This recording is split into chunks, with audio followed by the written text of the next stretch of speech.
भगवान ने गीता जी में अब भगवान की प्राप्ति के लिए मुख्य दो मार्ग बतलाए हैं, एक सांख्य योग, दूसरा कर्म योग।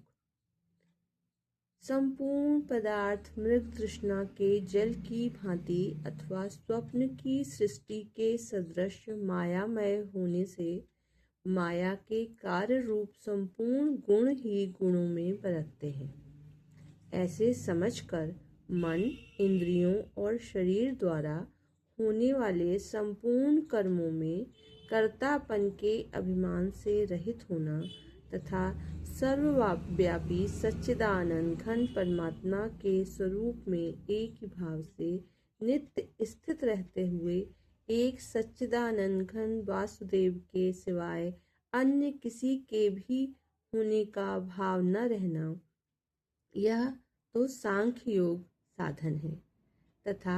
सब कुछ भगवान का समझकर सिद्धि असिद्धि में समत्व भाव रखते हुए आसक्ति और फल की इच्छा का त्याग कर भागवत आज्ञा अनुसार केवल भगवान के लिए सब कर्मों का आचरण करना तथा श्रद्धा भक्ति पूर्वक मन, वाणी और शरीर से सब प्रकार भगवान के शरण होकर नाम, गुण और प्रभाव सहित उनके स्वरूप का निरंतर चिंतन करना, यह कर्म योग का साधन है।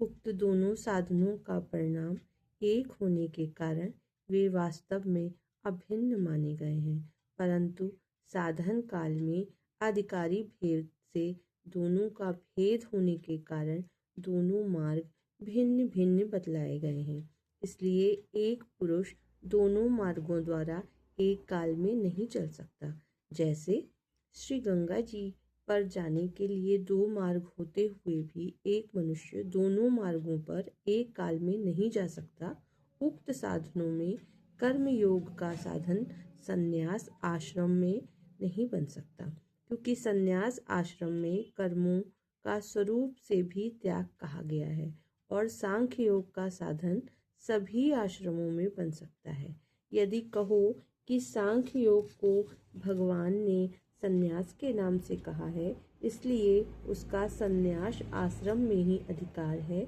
गृहस्थ में नहीं, तो ये कहना ठीक नहीं है, क्योंकि दूसरे अध्याय के श्लोक 11 से 30 तक जो सांख्य निष्ठा का उपदेश दिया गया है, उसके अनुसार भी भगवान ने जगह जगह अर्जुन को युद्ध करने की योग्यता दिखाई है। यदि गृहस्थ में सांख्य योग का अधिकार नहीं होता तो भगवान इस प्रकार कहना कैसे बन सकता था? हाँ, इतनी विशेषता अवश्य है कि सांख्य मार्ग का अधिकारी देहाभिमान से रहित होना चाहिए, क्योंकि जब तक शरीर में अहम भाव रहता है तब तक सांख्य योग का साधन भली प्रकार समझ में नहीं आता। इसी से भगवान ने सांख्य योग को कठिन बतलाया है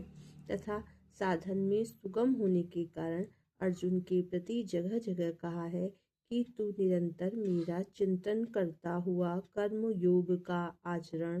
कर। नमस्कार।